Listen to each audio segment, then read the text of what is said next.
La séptima unidad se ocupa de los delitos omisivos. Como ustedes saben, el sistema normativo está compuesto, como ya dije antes, no solo de normas prohibitivas que imponen un deber en donde nos prohíben determinados comportamientos, que quizás son las normas de mínima injerencia en nuestra vida práctica, sino que excepcionalmente el sistema legislativo está compuesto también de normas imperativas de mandato, imperativas de deber activo, en donde en ciertas circunstancias el legislador nos obliga, quizá fundado en ciertos deberes de solidaridad, a un conjunto de acciones. También tenemos un sistema de numerus clausus en la legislación de los delitos omisivos. Hay tantas omisiones previstas legislativamente como normas específicas dirigidas a ese fin.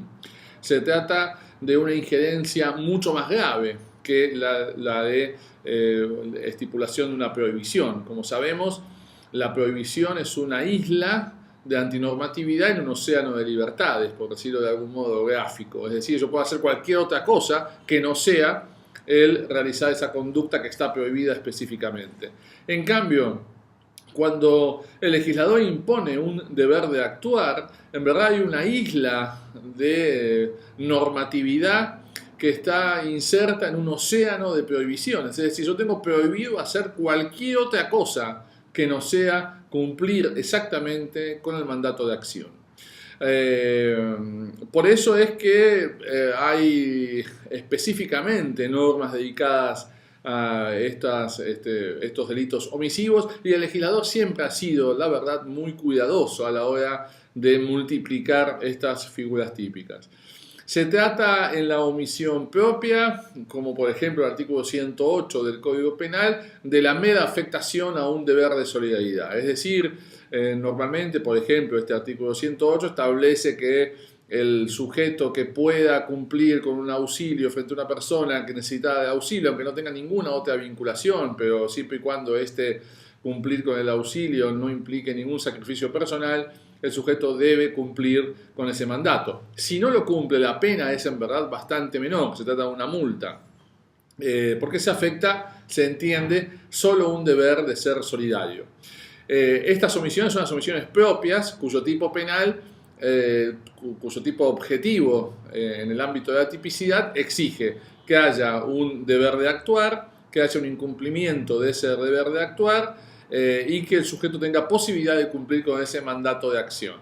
En cambio, frente a esto tenemos también las omisiones llamadas impropias. Ejemplo, el artículo 106 del Código Penal, en donde además de estos elementos típicos, el legislador resalta una situación del omitente, del sujeto obligado a actuar, que llamamos posición de garantía. El sujeto ya no es cualquiera vinculado con ese bien jurídico, sino que es un sujeto especialmente relacionado con ese bien jurídico en el ámbito de una posición de garantía. El sujeto es garante, el omitente es garante de ese bien jurídico.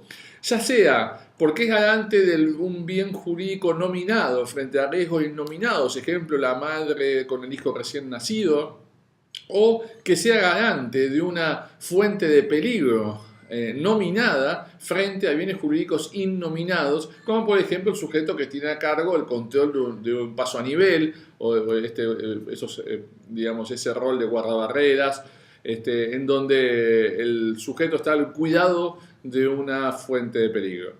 Esta posición de garante puede sustentarse, por supuesto, en una vinculación vital, como la madre con el hijo, en un contrato, como el contrato de matrimonio, en una comunidad de riesgo, como dos alpinistas que tienen que alternarse en ser custodios del otro, o en una acción precedente, es decir, una situación en la cual yo no tenía ninguna relación con el sujeto que está atravesando una situación de peligro, pero yo mismo lo he colocado, aunque sea de modo negligente, en esa situación de peligro, por ejemplo en un accidente de tránsito, y a partir de ahí soy garante. Entonces, si luego de que yo en un accidente de tránsito genero o coloco a una persona en incapacidad de valerse, y yo luego no cumplo el deber de auxiliarlo que marca el Código Penal en el artículo 106, entonces el resultado más grave se le puede atribuir a esa omisión. Omisiones impropias. Entonces, junto con las omisiones impropias, tenemos las omisiones propias.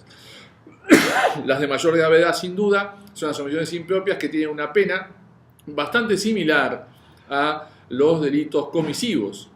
En el caso de una omisión impropia en la cual se le puede atribuir el resultado muerte, por ejemplo, al omitente, en el artículo 106 del Código Penal establece la posibilidad de una pena máxima de 15 años, que es el doble que la pena mínima en el homicidio doloso del artículo 79, aunque sin embargo es menor que el máximo del homicidio doloso del artículo 79. Muchas gracias.